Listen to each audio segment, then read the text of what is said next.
Excuse us, ladies and gentlemen. 1, 2.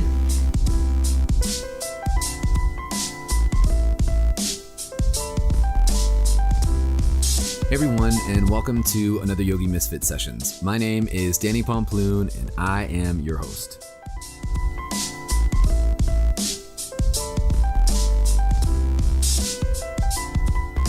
Today I'm coming at you with session 57, and I've got my nearest and dearest friend, Kim Bauman, on the show. She is the creator of the One Love Movement, which is a nonprofit based out of San Diego, where I used to live.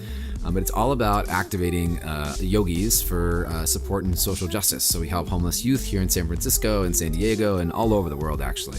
It's a great foundation. I'm super excited to have her on the show today.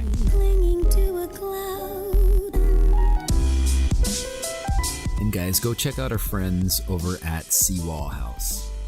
Seawall House has been offering ongoing yoga retreats since 1997, every year from May to October. A fabulous time of the year to be in the pristine beauty of northern Maine.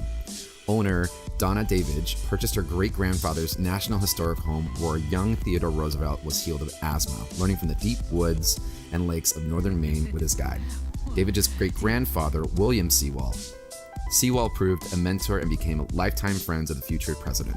The legacy continues with daily yoga, meditation, sauna, massage, great food, amazing nature outings including wilderness parks, large lakes, waterfalls, and Magic Mount Katahdin with small personalized classes. Set in a tiny New England town, the retreat offers a real step away from the stresses of daily life. Davidge has been teaching yoga in New York City since the mid-1980s. Check out the retreat website and TripAdvisor reviews at www.sewallhouse.com. That's www.sewallhouse.com. They've also been featured in Yoga Journal, Travel and Leisure, and Shape magazine.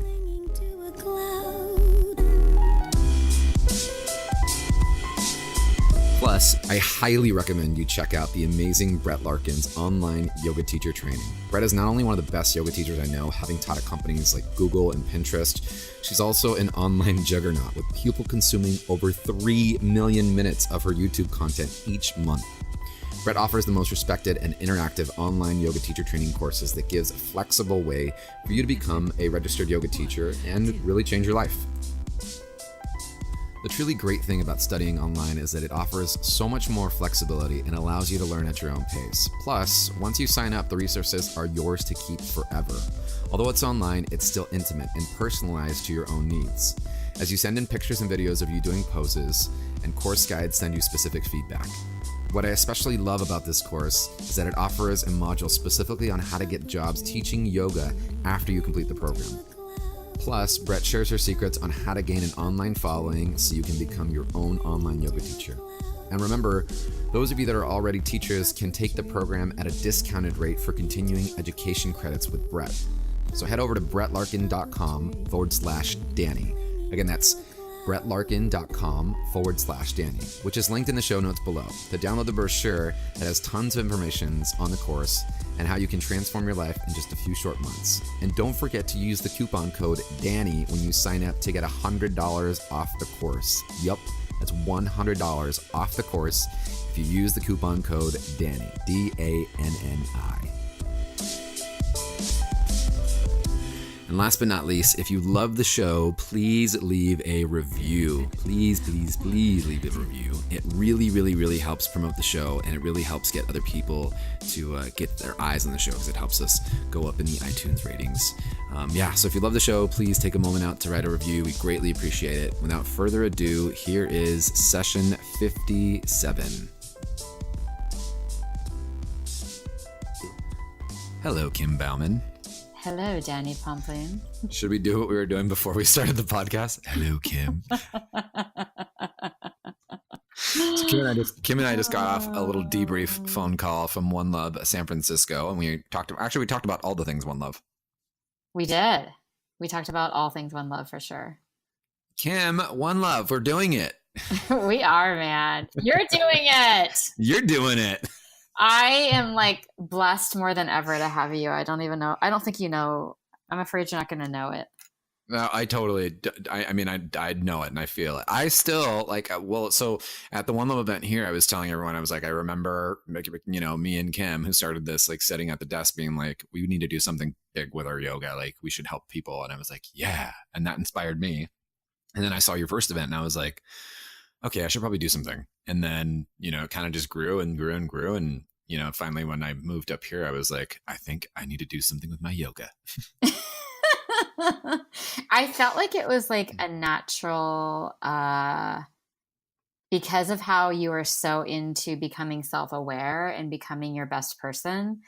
I feel like it was the perfect thing to propel you because you created your own community through that.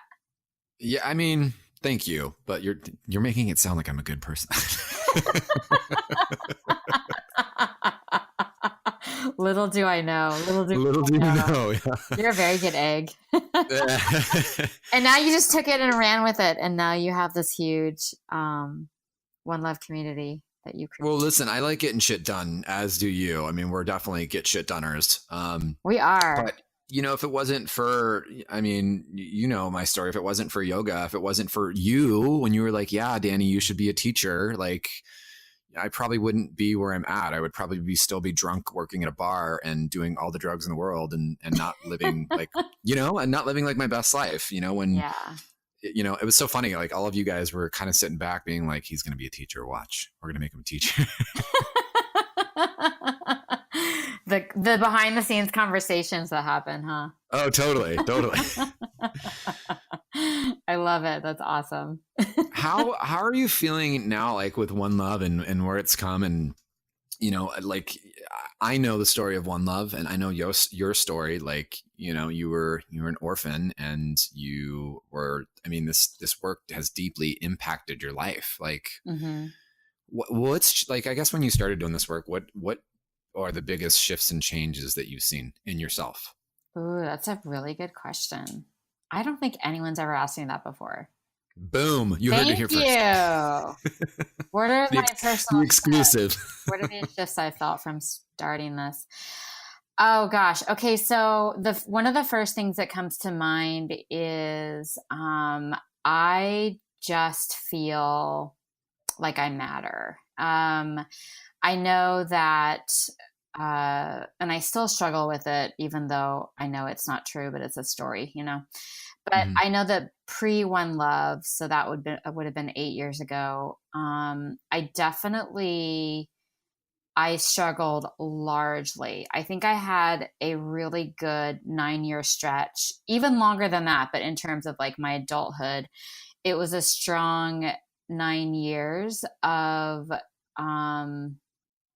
just having no direction, just being aimless in life, not knowing what I liked, not knowing what I was passionate about, not knowing what I wanted to do even the next day, just being super, super lost and feeling like I didn't have a space in the world to make a difference. I just thought like I was going to be one of those people that just kind of floated through life, but wasn't impacting anything. And so I had thought that was who I was going to be. And that made me really upset. And that broke my heart that like, that's kind of the path I was on, was this path of just feeling super lost. And so by far, as far as like doing this work, the number one thing that I've received is just a feeling of contribution and purpose and giving, because I feel that that's why I was so upset for so long, you know, like underneath everything, why I was deeply unhappy, is because I wanted to give and I wanted to contribute beyond what I was doing, but I had no idea what that would be or how that would look or what I would be doing. It was completely even if I just talking about it, Danny, makes me feel sad for myself, because I can feel that, and sad for people who might have been in my own shoes, or who might be in my shoes or have been in my shoes, you know, now. and they feel lost. I feel sad for that, because I so know what it's like to feel like you're aimless in life, and whatever you do, nothing sticks. Whatever you say, people don't hear you. Whatever you try to do, people tell you no. I know what that's like. And so I have a lot of heartbreak around that personally. And so I feel like I can easily slip into feeling just super compassionate and empathetic towards people that I might see that in. How do you, I guess, now, 8 years later, and now feeling a little more complete, I guess, or more with purpose, like how do you share that to the people that may be going through the same thing? And maybe that's directly or indirectly. I know that's not necessarily like a big part of it, but I think that what we forget is like when you're going through something, right? And you may not necessarily say, "Hey, this is what it is." Everybody, these are my problems, but and then you know what I mean? Well, we know those people, but we've got some mutual friends like that. But when you come out of the other side of that, I think people recognize that, and they see the change, and they see the shift in you. And I guess my question is, how do you share that with others? Is it something that you're open about, that you're like, yeah, this work changed me, or do you just let what you do kind of be the conversation? Well, yeah. I mean, so part of our, like, even though One Love movement is about advancing social justice for kids, our mission is to bring people together and to create a space that we hope they would feel something that tugs at their own heart, that would cause them to want to take action. And so, like, to answer your question, that's what it would be, is like, people don't necessarily have to get on board with what I'm doing or what you're doing. I just want people to get on board with what's right for them. And so that could mean something within their family. That could mean something with their kids. That could mean, volunteering at a dog shelter. I mean, I don't even know what that would be, but it could look so many ways. And I think that it's important that people find what is at the heart of their own service and their own truth, because that's what's going to be the thing that they'll stick to, and that they'll show up time and time again for each day. And so it's more so just like trusting that there's something there for you to slide into that is your purpose, that is your truth, that is worth your energy and your time. And I think that it's easy to, I was doing this just earlier in the week, where my whole focus was around comparing myself to what everyone else is doing. And it just like made me I just got so down and out.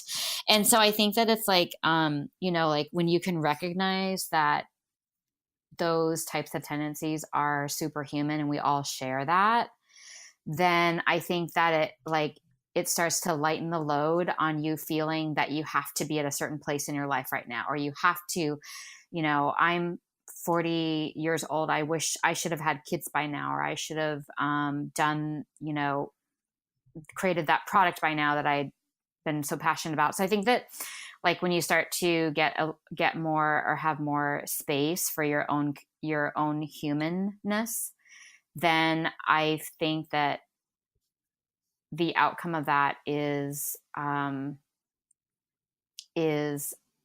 like a lighter truth to yourself, because you're not spending all this time beating yourself up for what you should have been doing at this point, or getting mad at yourself because you don't know what you're doing, or, things like that. And so, yeah, does that kind of answer? I feel like I'm starting to ramble now. That's okay. That's when the good stuff comes out. Yeah. Did you ever so your last event had what, like 700 people? 600. Yeah. 600 people. Okay. The first event had how many? 50, 100? Our first event had 200 people. 200. Wow. Okay. Awesome. Whoa. Yeah. I did it when no one was doing events outside, yoga events outside. So what is this thing? Yoga outside. Yeah. That was in 2011 when that wasn't really happening. So yeah. That's why it's harder today to get people to your events. So there's outdoor event every day. That's true, especially in San Diego, exactly. I guess too. What is the biggest change you think from the first event to this last event that you hosted? In not just like, not in One Love, in the event, like in the spirit of it, like what have you noticed, you know, like the community, the teaching, like what has really shifted that you can like, that's tangible, that every time you see it, you're just like, wow.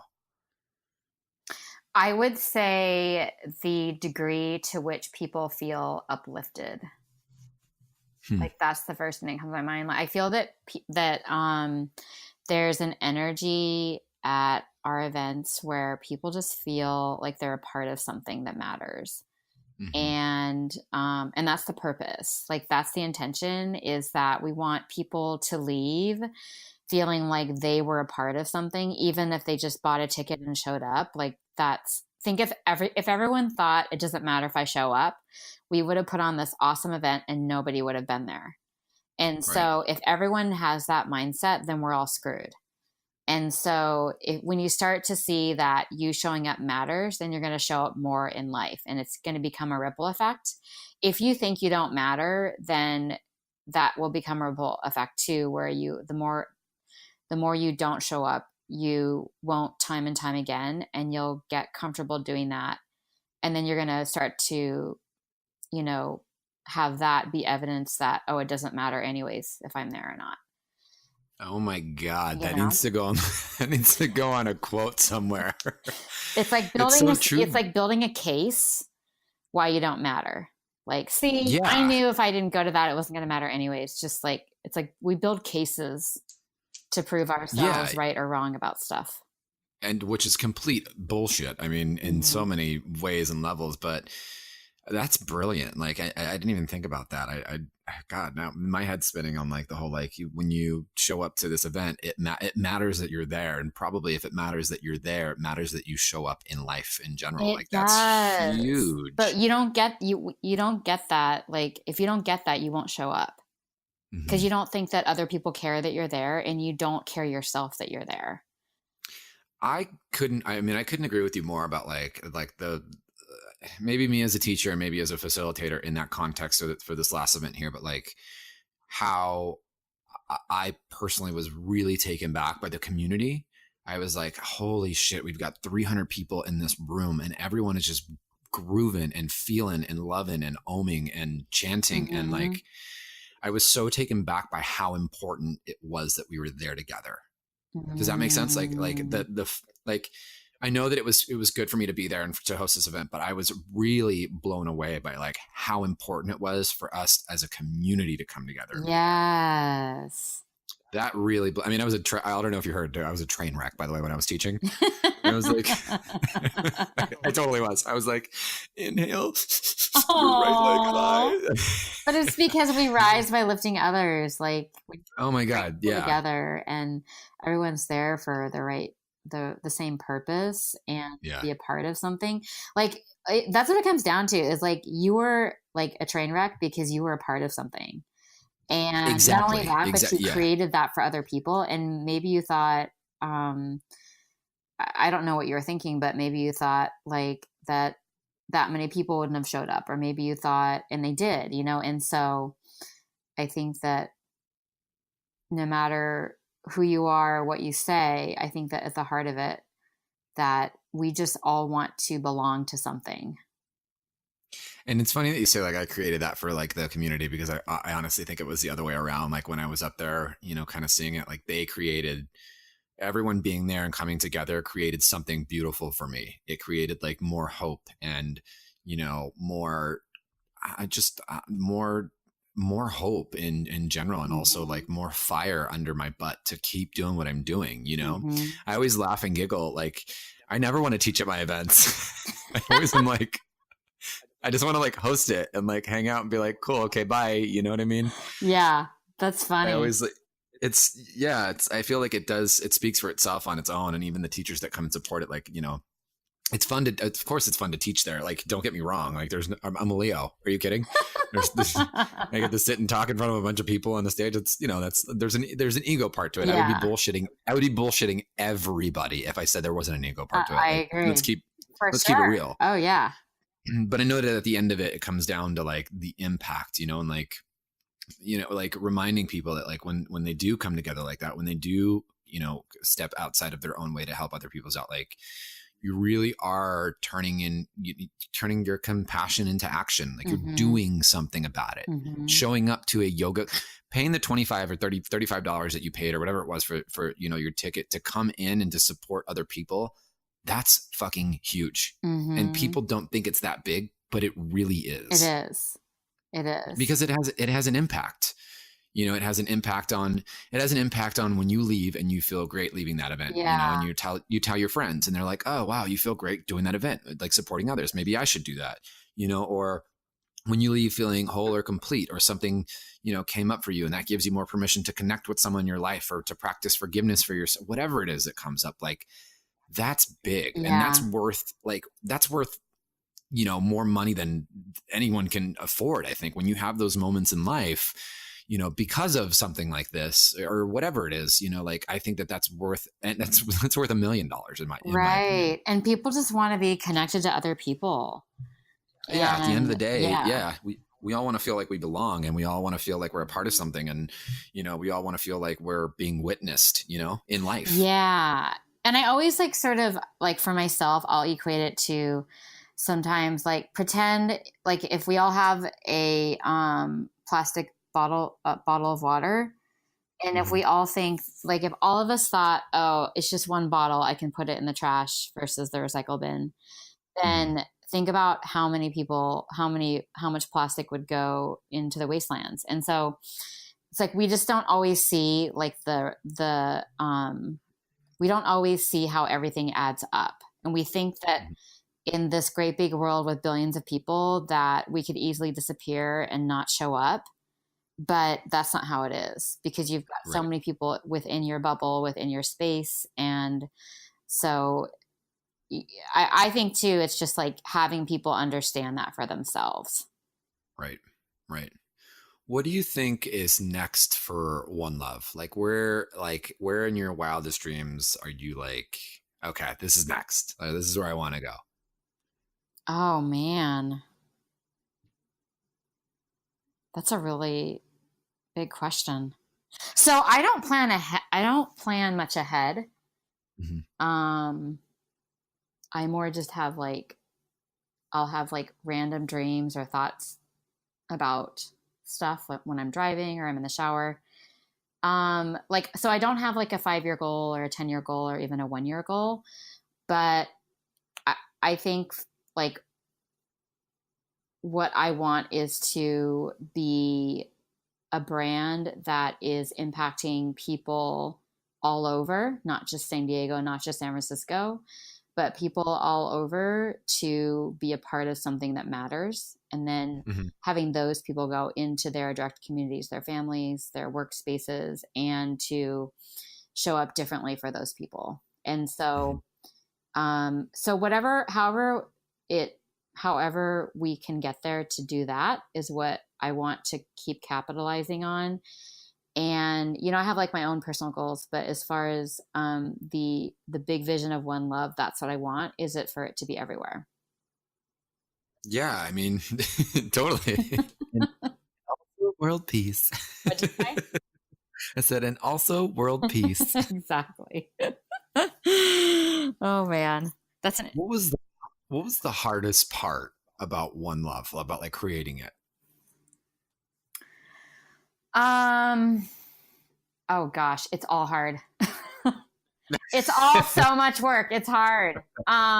Dude, I know. It doesn't just fall in my lap like people think. People are like, oh, everything just happens. No, it doesn't. It's a lot of work. In my little shoebox of an apartment, I'm working my ass off. You know, I would say what was the question again? What's the hardest part? What's the hardest part about One Love? The hardest part about One Love is how to get involved with making things happen that I want to happen. So if I want this particular event to happen, if I want a certain person at the event to be like a keynote, how can I make that happen? That's the hardest thing for me is when I've got my eye on something, is I'm not sure how to get from where I am to that space.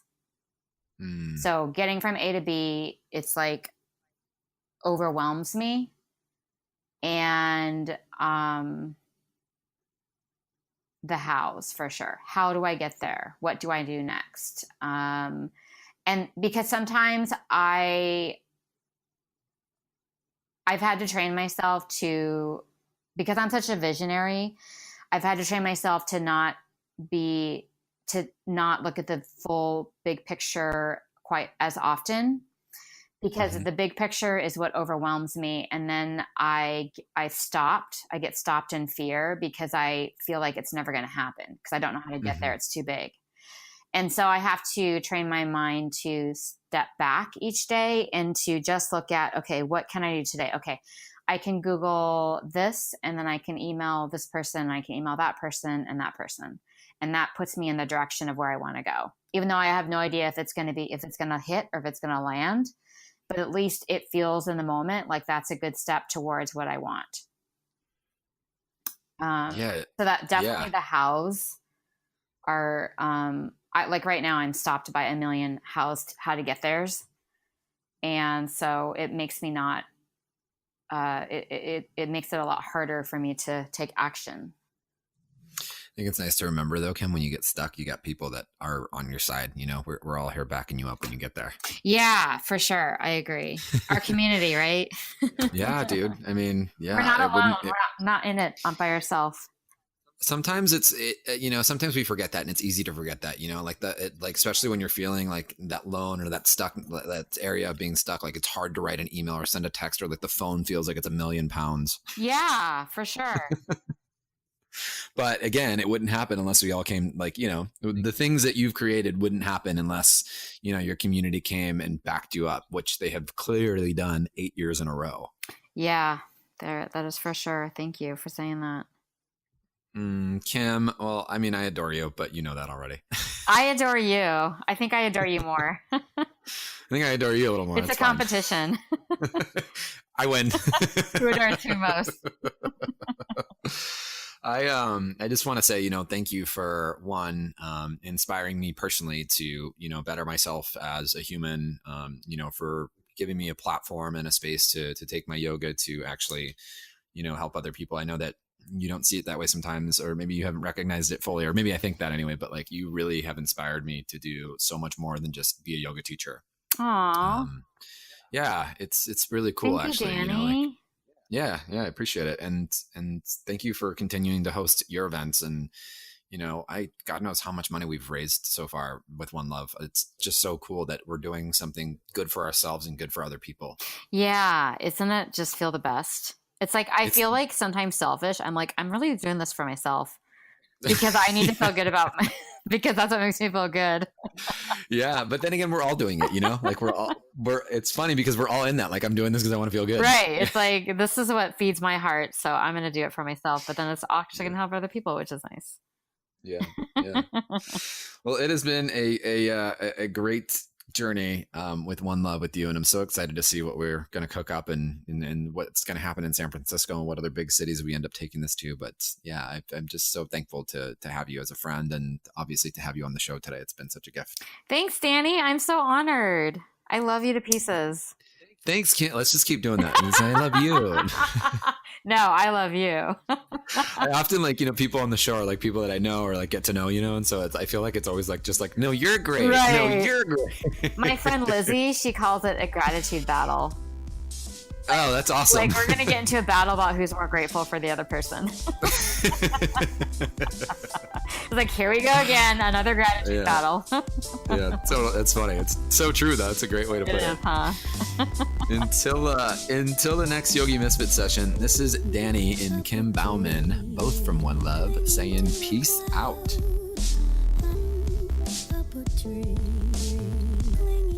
And guys, don't forget to head over to www.sewallhouse.com. That's www.sewall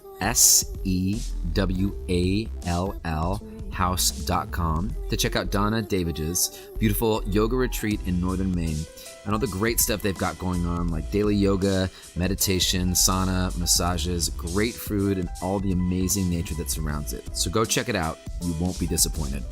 Plus, make sure you go to brettlarkin.com/Danny to download the brochure that has all the information you need on our online teacher training course. And use the coupon code DANNI, that's DANNI, when you sign up to get $100 off. Until next time, peace out.